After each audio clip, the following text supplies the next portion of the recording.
Hi friends, welcome to కొత్తగా చందమామ కథలు. ఈరోజు మనం ఇద్దరు భక్తులు అనే కథ చెప్పుకుందాం. అనగనగా ఒక ఊరిలో ఇద్దరు గొప్ప భక్తులు ఉండేవారు. వారిద్దరికీ దేవుడంటే ఎంతో భక్తి. పొద్దున్నే లేచాక దేవుణ్ణి తలుచుకుందే ఏ పని మొదలు పెట్టేవారు కాదు.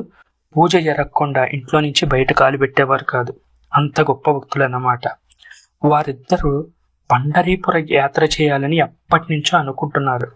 కానీ చేతిలో డబ్బులు లేకపోవడం వల్ల దాన్ని వాయిదా వేస్తూ వచ్చారు.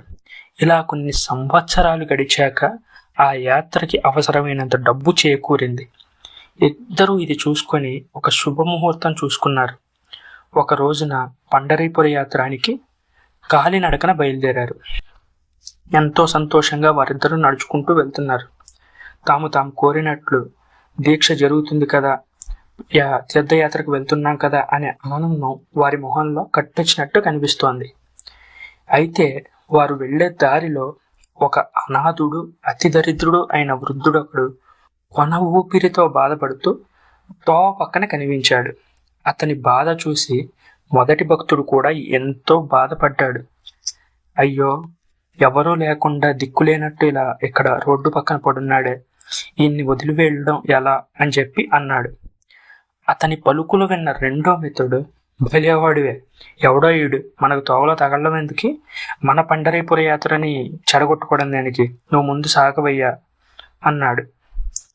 అయితే మొదటి భక్తుడికి ఎంతకీ మనసొప్పలేదు. నువ్వు పద, ఇతన్ని చూసి నేను యాత్ర చేయలేకపోతున్నాను, నువ్వు వెళ్ళు, నేను వెనకాల వస్తాను అని చెప్పి వెళ్లకుండా తప్పుకున్నాడు.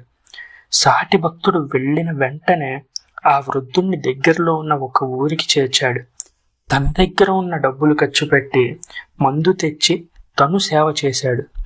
ఇలా కొన్ని రోజులకి ఆ వృద్ధుడు మేల్కొన్నాడు. మొదటి భక్తుడినే దేవుడు అని చెప్పి కొనియాడాడు. వెళ్ళిపోయాడు. అయితే యాత్ర చేయడానికి సరిపడే డబ్బు లేక మొదటి భక్తుడు ఇంటికి తిరిగి వెళ్ళిపోయాడు అన్నమాట. అయితే రెండో భక్తుడు మాత్రం పండరీపురం వెళ్ళి గుడి దగ్గర స్నేహితుడు తనకంటే ముందే ఉండడం చూసి తెల్లబోయాడు. అడుగుదామనుకునే లోపలే ఆ మాయమిత్రుడు మాయమయ్యాడు. ఇంటికి రాగానే అడిగిన మొదటి ప్రశ్న ఏంటంటే మొదటి మిత్రుడిని, నువ్వు నా వెనకాల కదా ఆగావు, మరి నన్ను దాటిపోయి నాకంటే ముందే తీర్థయాత్రకి గుడికి ఎలా చేరుకున్నావు అని చెప్పి అడిగాడు. దానికి మొదటి మిత్రుడు ఆశ్చర్యపోయి, నేను అసలు గుడికే రాలేదే, నా దగ్గర ఉన్న డబ్బులు అయిపోవడంతో ఆ వృద్ధుడికి నయమయ్యాక నేను తిరిగి ఊరొచ్చేసాను అని చెప్పాడు. కానీ రెండో మిత్రుడు మాత్రం, నేను నిన్ను ఖచ్చితంగా గుడి దగ్గర చూశాను, నువ్వు కూడా నన్ను చూసావు, కానీ వచ్చి పలకరిద్దాం అనుకునేంతలో మాయమైపోయావు అని చెప్పి అన్నాడు. అప్పుడు మొదటి మిత్రుడు జరిగిందంతా గ్రహించాడు. మానవ సేవే మాధవ సేవ కాబట్టి ఇక్కడ ఒక మనిషికి సేవ చేసినందున ఆ పుణ్యక్షేత్రానికి వెళ్ళిన పుణ్యం తనకి దక్కిందని, అందుకే ఆ పుణ్యక్షేత్రం వద్ద తాను ఉన్నట్టు తన మిత్రుడికి కనిపించిందని గ్రహించాడు. ఈ విషయాన్ని అర్థమయ్యేట్టు రెండో మిత్రుడికి చెప్పాడు.